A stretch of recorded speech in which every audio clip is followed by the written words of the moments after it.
A beautiful morning to you and welcome to the show.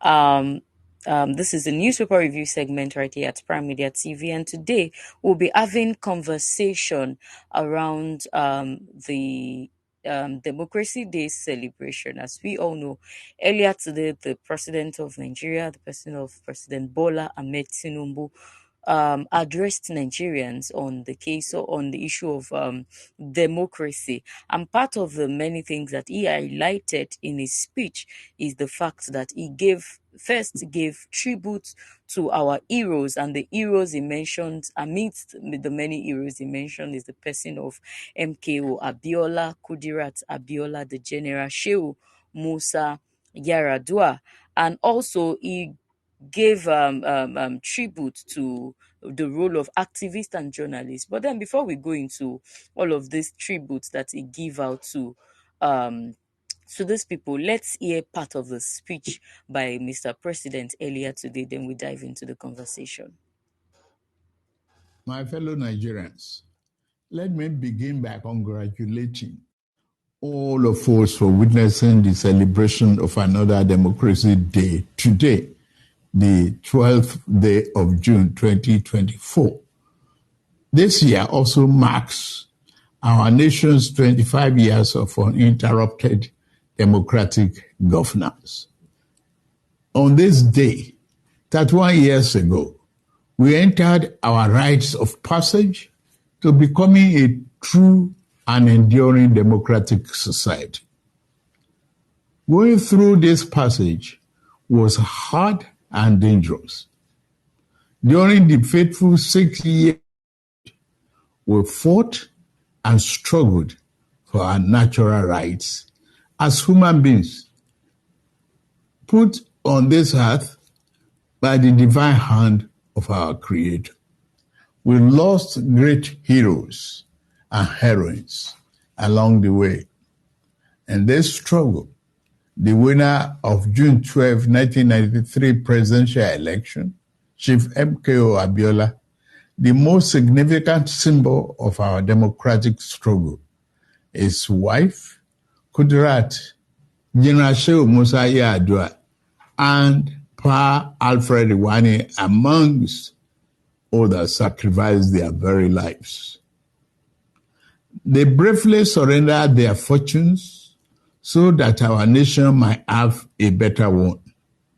Let us honor the memories of Chief Anthony Enahoro, Chief Abraham Adesanya, Commodore Dan Sulaiman, Chief Athon Wanko, Chief Chukwuemeka Ezeibe, Admiral Ndibusi Kanu, Chief Frank Kokori, Chief Bola Ige, Chief Adekunle Ajasin, Chief Ganiu Daudu, Chief Ayo Fasoni, Chief Gani Fawemi, Chief Olabi Idrojaye, Dr. Beko Ransom Kuti, Chima Ubani, and others.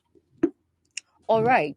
I think the aspect I wanted to emphasize on are the parts that he mentioned, that we should give tribute to MKO Abiola. At least he is the origin of democracy in Nigeria. And, sequel to some other things that he mentioned, beyond giving tribute to the heroes, he talked about the role of activists and journalists in Nigeria. He talked about democracy as a way of life, and he talked about commitment to democracy. We talk about economic reforms, the labor relations, principled leadership, and a call to action. But then let's start with MKO Abiola that he mentioned. In 1993, MKO Abiola won the election then, which at the end of the day wasn't pronounced as the president. And we saw that immediately after that, MKO Abiola was arrested. He was arrested and detained in custody, and on the long run, he was denied victory by the military coup and kept in custody. And on the long run, that he died even in prison. And some years after, while Kudiratu Abiola, his wife, was fighting to get justice for him, she was shot by some unknown gunmen in somewhere in Lagos, and till date, we those unknown gunmen has been unable to be brought to book. Like, we are just helping the Nigerian government to trace back the history of democracy and what Nigerians are expecting beyond all that our president has said. From MKO Abiola, we can draw the lesson that he was beyond being an excellent leader. He was patriotic. Beyond being an excellent leader, he was down to earth and was willing to serve a jail term. He was willing to be kept in custody, all for the sake of the people. He was waiting for the time that he would be released from. He would be released, and then in turn fight for the right of Nigerians. So if we can trace democracy back to MKO Abiola, how many of MKO Abiolas do we have in the political system today?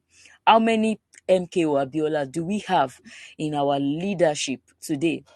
How many of our leaders can truly say that they are emulating the standard that MKO Abiola left for the Nigerian leaders till date?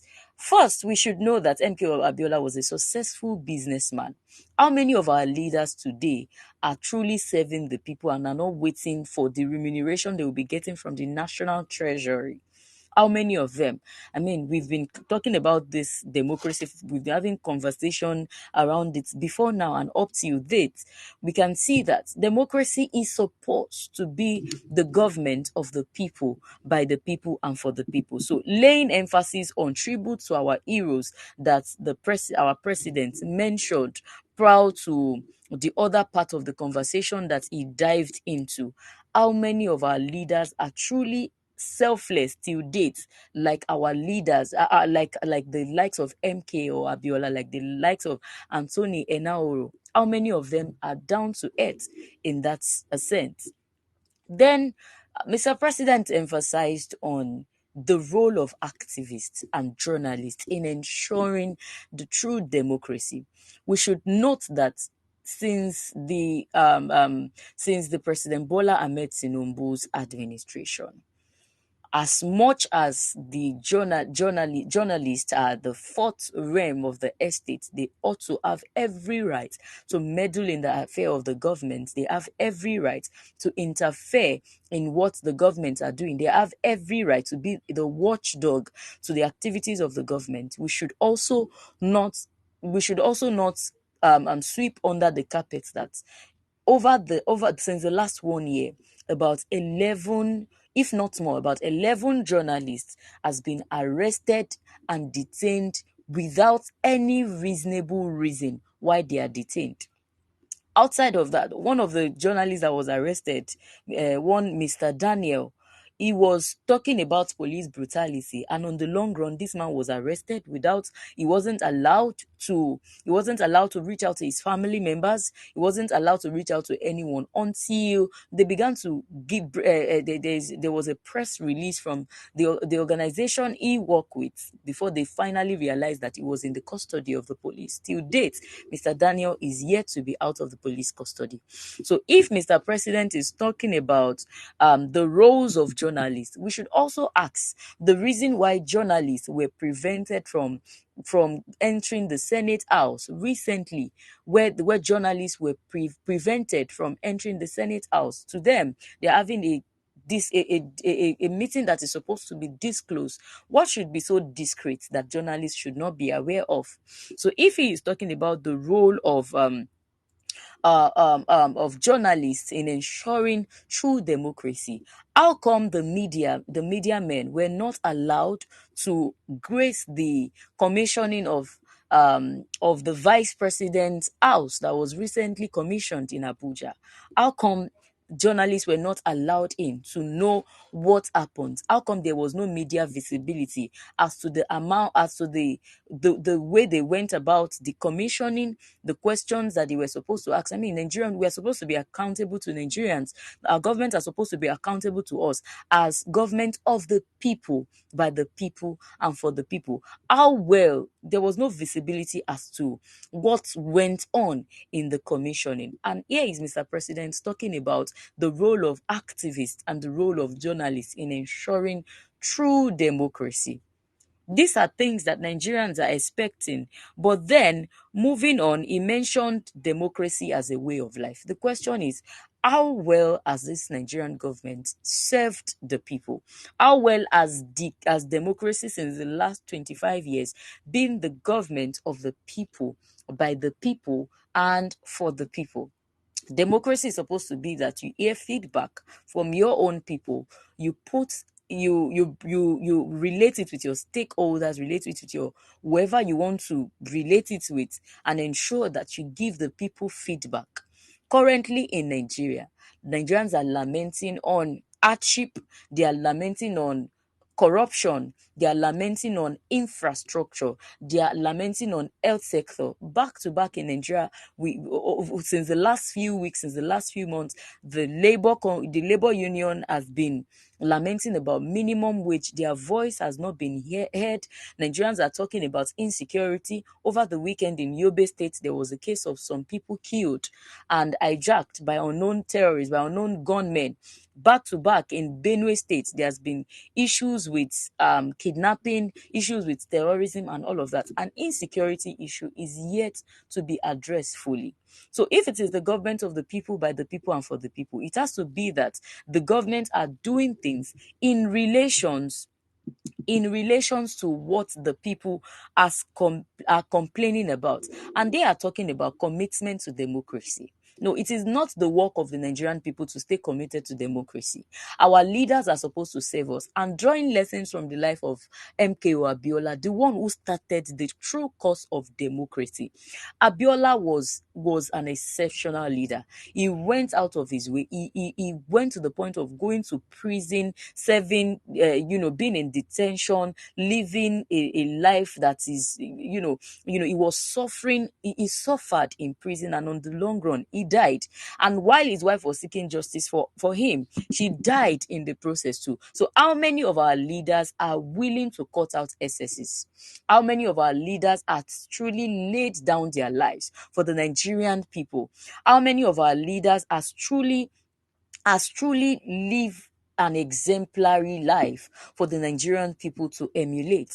I mean, we have some of our leaders, our senators especially, who has beyond their basic salary of almost 29 million naira. They have allocations given to them. There's hardship allowance, there is wardrobe allowance, there's newspaper allowance, there's this allowance, there's that allowance. How many of our leaders, how many of our known leaders in Nigeria are complaining about being underpaid? How many of them are complaining about not being paid? How many of them are talking about delayed remuneration? But here we have the labor union who are talking about the amounts that they need to measure up to so that the Nigerian worker can function. But yet, the voice of the Nigerian people is yet to be heard. And none of them could say that they would let go of their salary. And when we are talking about letting go of salary, in December 2023, some senators in Nigeria, they said they are going to let go of their December salary to ensure that the people who were killed in Plateau State, as at then there was a case of an issue in Plateau State then, and so many families were affected. Over 200 families were affected, and these senators, they said they are going to let go of their December salary to take care of the need of these people. Those people are still lamenting till date that they are yet to see any money from these senators. So how well has our leaders cut out excesses to serve the Nigerian people? So this is a question that we should be looking at today. So these people cannot come out and tell us that they are truly accountable to the Nigerian people. They are not accountable. Just last week, we were deliberating on the increment of the Chief Justice salary by over 300%. And Nigerian workers are lamenting. Nigerians are complaining about prices of goods in the market, and the government is not talking about how they can subsidize goods for the Nigerian people. They are not talking about how to ensure that the Nigerian people live a normal life again. They are not having this conversation, yet they are talking about being committed to democracy. Nigerians are only adjusting to suffering. Nigerians are only adjusting to the hardship in the country. We went to the market, we saw the prices of things, we saw how Nigerians are lamenting, we saw the price of a 5 kg basket of tomato. We saw the price. We saw how Nigerians are complaining and lamenting about these things. We see that even the market women, they are unable to get the price of, they are unable to sell out, because it is when Nigerians are earning that they can truly say that they can buy these things. And the World Health Organization is talking about discarding the things that we have in our fridge after 4 hours of power outage. But then, how do you want Nigerians to discard these things when they spend thousands, hundreds of thousands in buying these things, and you expect them to discard these things? It is not possible to do that. So Nigerians are not the ones to be telling about commitment to democracy. The ones who should be committed to democracy are our people. The question is, how well have they served us? How well are they making life bearable for Nigerians? Because we see that the agenda, that the renewed hope agenda that the President Bola Ahmed Tinubu is talking about, this renewed hope agenda is not majorly. We can to some extent say that this renewed hope agenda is creating a wide margin between the poor and the rich in Nigeria. How many poor person can afford to buy a bucket of tomato for 12,000 naira? How many of them? So if they are telling us to be committed to the people, Nigerians are lamenting that these are the basic things that we need. Nigerians need to eat. Nigerians need to feed. Nigerians need to go about their daily lives. And if you are not well fed, there's no how you go about your daily life. So how many average Nigerians that they are talking about commitment to democracy can afford to buy 12,000 buckets of tomatoes in the market? How many of them can do that? So we see that only the rich can afford to buy 12,000 naira bucket of tomato. The poor will have to look at how to manage. Then they go for the tomatoes that are not fresh, the ones that are very bad. They buy that one. On the long run, their health deteriorates. They will have to spend on healthcare, and even healthcare in Nigeria is nothing to write home about. It is supposed to be free. It is supposed to be the Nigerian healthcare is supposed to be a place that an average person can go to. You will not be spending more as you would in a private hospital. But how many Nigerian hospital would you go to now without paying over 10,000 naira just to see a doctor? You have to pay for consultation countless times. You see that you go for consultation, the doctors are not even there. So this commitment to democracy is not to Nigerians, it is to our leaders. Every conversation surrounding democracy, it has to be for the people. It is a government by the people. The people are complaining, the people are lamenting. You can hear them and you can say, for the sake of the Nigerian people, let's work on this thing. Let's ensure that the prices of these things are regulated so that Nigerians can afford it. Then it becomes a government the people. It becomes a government. It becomes a system where our leaders are truly serving the Nigerian people. But we can't really talk about serving the Nigerian people because we can hear Nigerians complaining by the day. So who should be the one being committed to democracy? It is our leaders. We are not saying you should bring out money from the national treasury to pay the Nigerian people. We are not saying that you should borrow. And there has been conversation since yesterday and today that the Nigerian government is making an attempt to borrow from World Bank again. We are going to make our findings and decide and discover how true that is. That if they are borrowing from World Bank, how do they intend to make this payment back?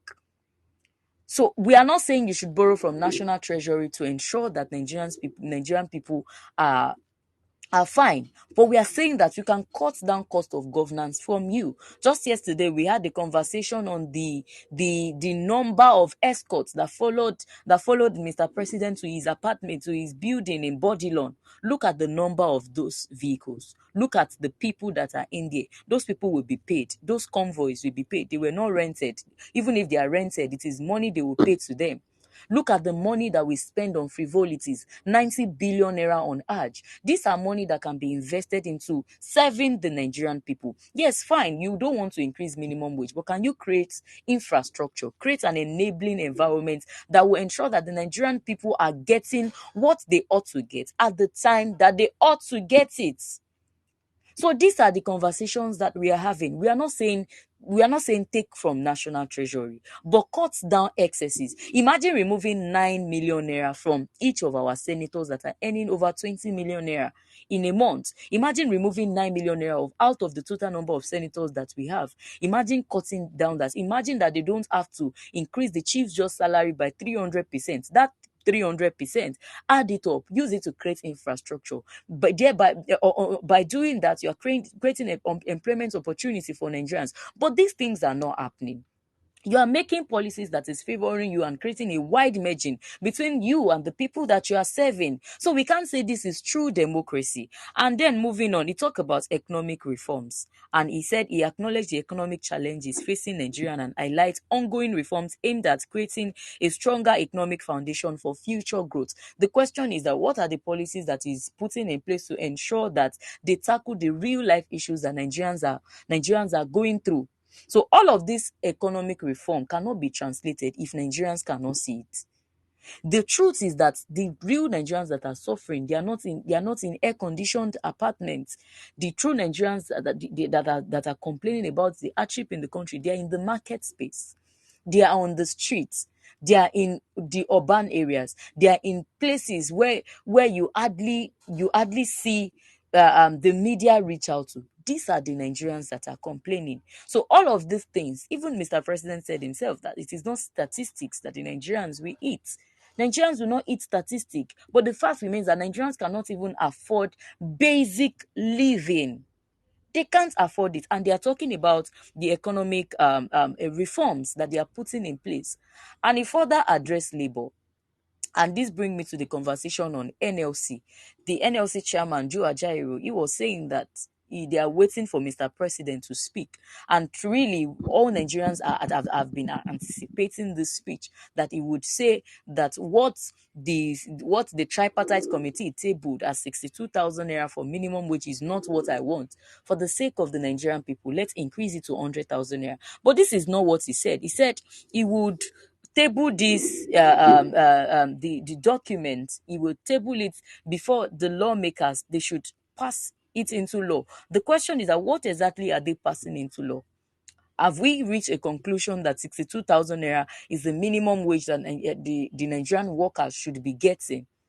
And if this is what they want to resolve into doing, the amount they want to resolve into paying, we should note that where our leaders, our rulers are driving this country to. They are driving this country to the point that the generation that will come to steal from the Nigerian government are much more than the generation that is stealing right now, because we are actually creating a standard.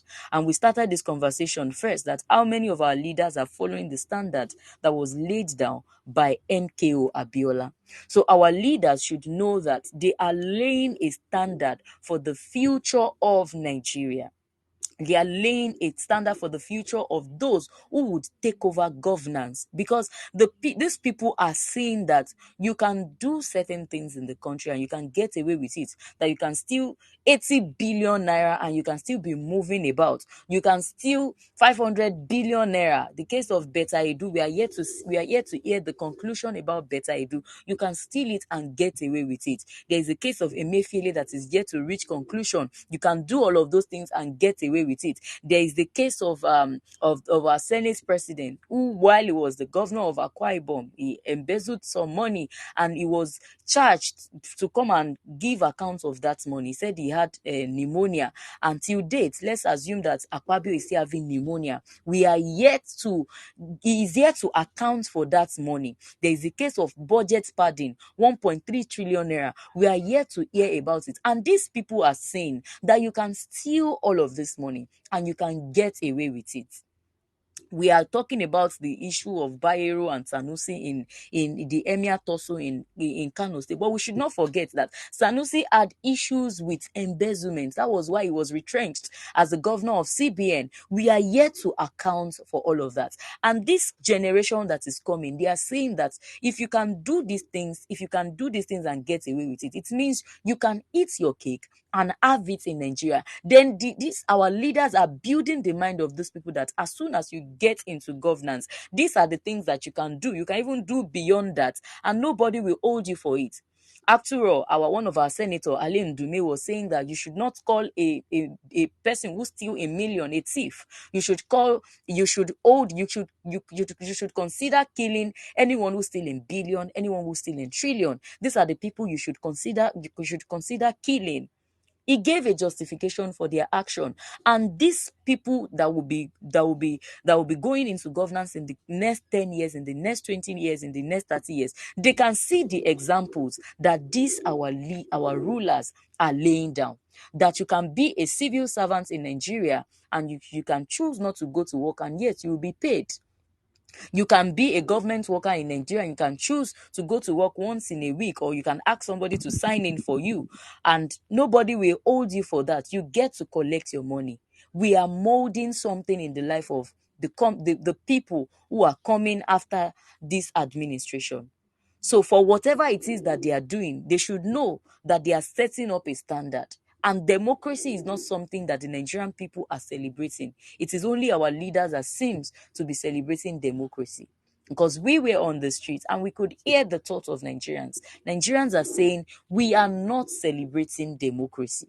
And we have nothing to celebrate about because the Nigerian people are not happy. So if the people you are serving are not happy with your service, then how then do you expect them to celebrate with you? That is the big question we are leaving our leaders, or let's say our rulers, we are leaving them to answer this question. But then we will still take to the streets to get the Nigerian opinion on their thoughts concerning the June 12th Democracy Day in Nigeria. As always, it is June 12th, 2024, Democracy Day in Nigeria. We are leaving this question to our viewers.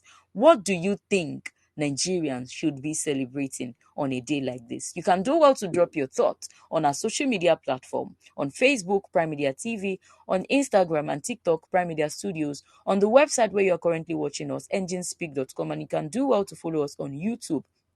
Drop your thoughts on our handle at Engine Speak. I am Ayo. Until I come your way again, please do have a great day.